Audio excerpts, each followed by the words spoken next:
Pernah dua-duanya. Kalau aku sih pernah. Aku enggak. Pernahnya tuh dibully tapi waktu SD. Pernah keduanya sepertinya. Belum pernah, Mas. Syukurnya enggak. Pernah terbuli. Kalau aku sih pernah dibully. Kalau dulu waktu SD itu pernah dibully kebetulan gitu. Kan bullying secara fisik, tapi itu biasanya secara verbal kayak ngata-ngatain doang. Tapi itu juga udah lama sih Mas waktu pas masih sekolah. Sebenarnya awalnya kayak buat seru-seruan aja, karena sekarang kadang bullying itu kayak hal yang wajar gitu loh. Jadi awalnya seru-seruan, tapi ternyata orang yang aku katain itu kebawa perasaan, jadi mereka ngerasa kalau aku itu ngebully mereka.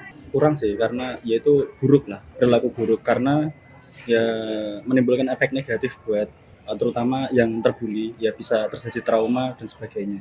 Kalau aku sih kurang baik, tapi kan itu tergantung dari pribadinya sendiri-sendiri. Sebagai pembuli itu harus lebih sadar gitu bahwa efek yang dia bully ke orang itu bakalan berdampak besar ke psikolog orang yang dibulinya. Kalau sekarang itu ya dianggap orang seperti hal yang biasa saja. Tapi kalau secara pengalaman saya yang pernah juga merasakan dibully itu sungguh sesuatu yang sangat menghancurkan mental, membuat down mental kita gitu. Soalnya pelaku bullying itu bisa merusak mental seseorang gitu. Psikisnya terganggu juga bisa jadi. Ya isolasi dari masyarakat sih. Maksudnya nggak usah ada di masyarakat. Kalau bisa dimusnahkan aja karena sangat-sangat merugikan banyak pihak ya. Nah, dipukuli aja Mas. Langsung ke jalur hukum sih. Karena walaupun orang bully itu di bawah umur, ya mereka pun harus menerima balasan tentang apa yang telah mereka lakukan. Kalau aku sih bodo amat sih Mas. Lebih udah tinggal terus biasanya dibully lagi ya udah tinggal lagi, nggak masalah. Kita juga harus berani melawan gitu. Jadi sosial dilawan sama sosial.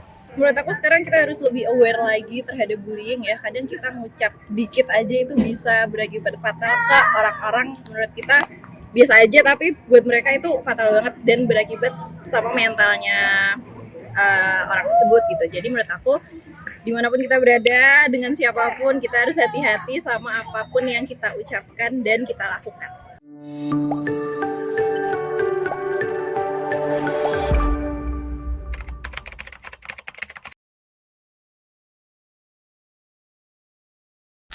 Halo Sobat Pabelanis semuanya, kembali lagi di Pabelan TV dalam konten Pabelan Dialog hari ini. Kali ini bersama saya Aprilia Mayang, dan kali ini kita akan membahas isu yang belakangan ini sedang marak terjadi, yaitu hukuman untuk para pelaku perundungan dan bagaimana peran Undang-Undang Perlindungan Anak terhadap perundungan yang marak terjadi pada anak sekolah. Nah, sebelumnya teman-teman pasti sudah tahu kalau perundungan itu merupakan perilaku atau tindakan yang mengganggu, mengusik, bahkan membuat orang merasa tidak nyaman. Yang mana perundungan ini merupakan banyak jenisnya. Ada yang secara verbal, psikologis, fisik, bahkan cyberbullying. Nah, dalam cyberbullying sendiri itu terjadi di media sosial. Dan kemudian dampak dari perundungan ini bahkan terjadi kepada yang mengakibatkan bunuh diri atau kematian. Nah, di Indonesia sendiri perundungan ini pada pelakunya yang di bawah umur itu tidak diberikan hukuman, namun diberikan pembinaan dan rehabilitasi yang mana sesuai dengan Undang-Undang Nomor 11 Tahun 2012, yaitu Sistem Peradilan Pidana Anak. Nah, untuk mengetahui lebih lanjut, kita akan kupas tuntas pada Pabelan Dialog pada hari ini. Seperti yang Sobat Pabelan lihat saat ini, saya sedang berada bersama Bapak Wahyu dan Ibu Rosalia. Bagaimana kabarnya Bapak dan Ibu hari ini? Selamat siang. Assalamualaikum warahmatullahi wabarakatuh. Waalaikumsalam warahmatullahi wabarakatuh. Seperti beberapa waktu yang lalu kan Pak, Bu, banyak berita-berita yang beredar mengenai kasus perundungan. Nah, terutama itu terjadi pada masa anak sekolah, yang mana hal itu tuh kan masih notabene masih di bawah umur ya Pak dan Ibu. Dan itu di bawah 18 tahun. Menurut Bapak dan Ibu, hal itu tuh berkaitan dengan undang-undang terhadap perundungan itu bagaimana ya Pak? Sebenarnya kalau kita bicara pemahaman hukum tentang perlindungan anak itu sudah ada undang-undangnya. Tetapi apakah undang-undang tentang perlindungan anak itu berlaku secara efektif di negeri ini kan gitu pertanyaannya, karena seringkali berlakunya undang-undang itu khususnya tentang perlindungan anak itu terhalang juga adanya penyelesaian kasus secara damai atau JR itu, justice restoratif ya, justice apa itu, pokoknya di JR lah supaya tidak kemana-mana kan disuruh damai dan lain sebagainya. Nah, kebiasaan-kebiasaan itu akhirnya undang-undang menjadi tidak efektif karena penyelesaian damai itu sebenarnya tidak masalah, cuma akhirnya undang-undang hukum yang mempunyai sanksi ya, salah satunya mengatur sanksi itu tidak pernah diberlakukan secara efektif. Jadi sehingga efek jerahnya tidak muncul di situ. Seperti itu kasus-kasus biasanya kalau diselesaikan dengan damai itu melibatkan pemerintah, melibatkan guru, melibatkan orang tua, seperti itu. Ini tidak usah dikembangkan kemana-mana kan gitu. Nah akhirnya selesainya di proses itu kan gitu. Nggak sampai ada punishment kan gitu. Jadi undang-undangnya ada sih, ada sanksinya, tapi tidak diperlakukan secara efektif kan gitu. Nah kemudian yang sering muncul itu restorasi justice istilahnya JR itu ya. Jadi yang muncul itu bagaimana ini supaya karena masih anak-anak semua ya, baik korban maupun pelaku kan masih anak-anak semua. Mereka membutuhkan edukasi, membutuhkan satu pendidikan mungkin karena milieu mereka di keluarga, di lingkungan sosial kurang pendidikan budi pekerti, kurang pendidikan tentang kekerasan. Nah, mereka tidak tahu hukumnya seperti apa gitu. Nah, itu yang terjadi. Jadi ya itu agak sehingga dengan cara-cara itu kasus itu malah muncul karena tidak ada penyelesaian, tidak ada punishment-nya. Punishment-nya cuma punishment sosial, kalau terlalu merugikan keadaan sekolah ya dikeluarin gitu. Ya cuma aja itu. Sampai secara fisik itu jarang terjadi, kecuali ya perundungan itu kan bisa mengakibatkan kesehatan mentalnya rusak. Ada yang sampai misalnya kalau secara fisik ditendang dan lain sebagainya, ditendang sampai luka, nah itu ancaman hukumannya ada. Kalau cuma itu ancaman hukumannya kalau cuma luka itu 2 tahun. Jadi ada denda, ancaman hukumannya 2 tahun, dendanya cuma 12 juta kalau tidak salah. Tapi kalau sampai luka berat gitu bisa sampai 5 tahun ancaman. Kalau sampai mati bisa 15 tahun, nah, dendanya sampai 3 miliar gitu. Nah itu undang-undangnya seperti itu.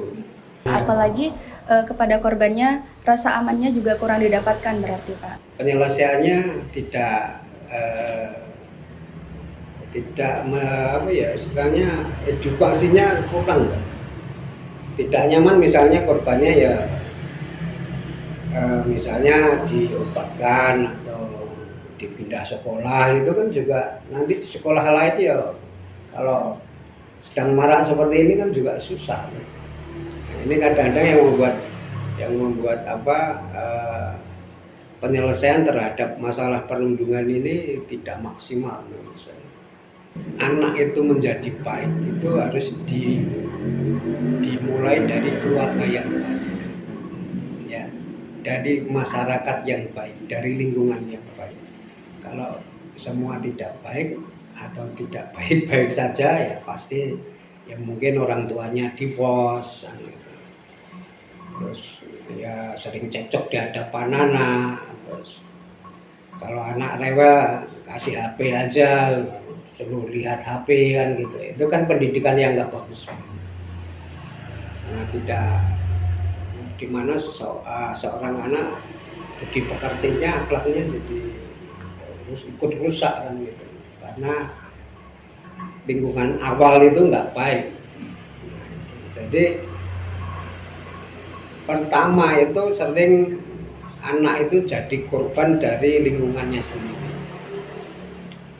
Jadi kami sebagai masyarakat mempunyai tanggung jawab untuk melaporkan tanggung jawab kami. Nah, pemerintah itu nanti ya, tanggung jawabnya adalah melakukan edukasi kepada masyarakat, karena ini menyangkut kelompok sosial tertentu, ya kelompok sosial tertentu itu harus diedukasi.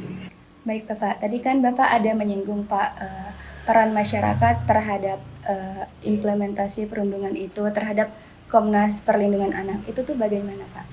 Jadi gini ya, seringkali kalau ada kasus-kasus perundungan anak itu biasanya orang per orang itu kan takut mengadukan, baik ke polisi atau ke pemerintah itu takut ini, atau mungkin mereka nggak tahu.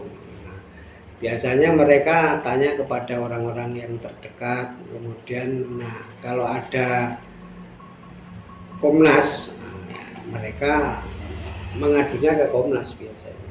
Nah, Komnas ini tangan panjang dari masyarakat untuk melaporkan pengaduan-pengaduan soal perundungan.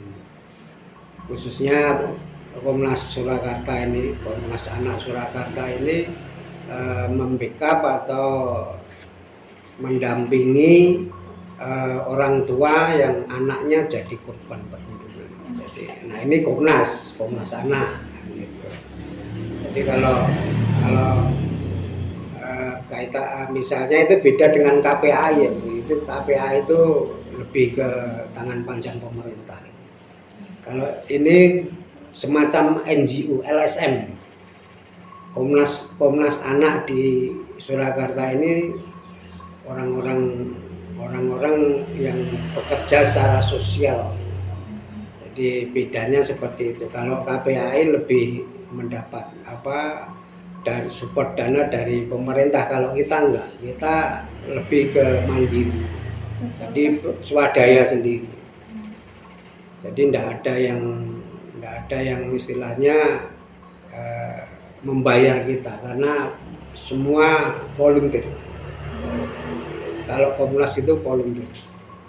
Jadi seperti kasus yang kami hadapi ini, kami ya pakai sumber dana sendiri, tidak menggantungkan ke pihak lain. Ya syukur nanti kalau pihak lain ada yang membantu, ya kita tidak menolak, rezeki ya Mas ya, tidak menolak. Baik Bapak, mungkin tadi itu menjadi pertanyaan terakhir kita pada hari ini. Saya dan teman-teman Pabelanis berterima kasih kepada Bapak dan Ibu sudah meluangkan waktunya dan bersedia menjadi narasumber pada Pabelan Dialog pada hari ini. Semoga dengan adanya konten ini kita bisa mengedukasi masyarakat dan masyarakat pun mulai aware dan mulai peka dan sadar terhadap adanya perundungan yang terjadi di masyarakat. Mungkin sekian Pabelan Dialog pada kali ini. Kesimpulan yang bisa kita dapatkan yaitu perlunya edukasi pada orang tua, kemudian diberikan edukasi kepada anak, dan perlunya preventif atau pencegahan tentang adanya perundungan terhadap anak, dan perlunya pemilihan lingkungan yang baik dalam bersosialisasi. Kemudian dengan adanya Pabelan Dialog ini, kita bisa mengetahui bagaimana sudut pandang Bapak dan Ibu dari Komnas Perlindungan Anak Kota Surakarta terkait permasalahan perundungan ini. Dan juga dengan adanya konten ini, kami berharap kepada oknum dan pemerintah agar tetap bertanggung jawab dan tetap memperhatikan adanya kasus-kasus permasalahan perundungan di masyarakat, terutama di lingkungan sekolah. Semoga para korban segera dipulihkan dari traumanya, dan semoga kesehatan mental korban semakin membaik setiap harinya. Sekian, saya Aprilia Mayang, pamit undur diri Mohon maaf apabila ada kesalahan baik dalam sikap maupun pengucapan. Jangan lupa like, komen, dan subscribe channel YouTube kami. Sekian, sampai jumpa. Oh my god, boy he got a Glock. Oh my god, boy that boy on top. Sip and walk.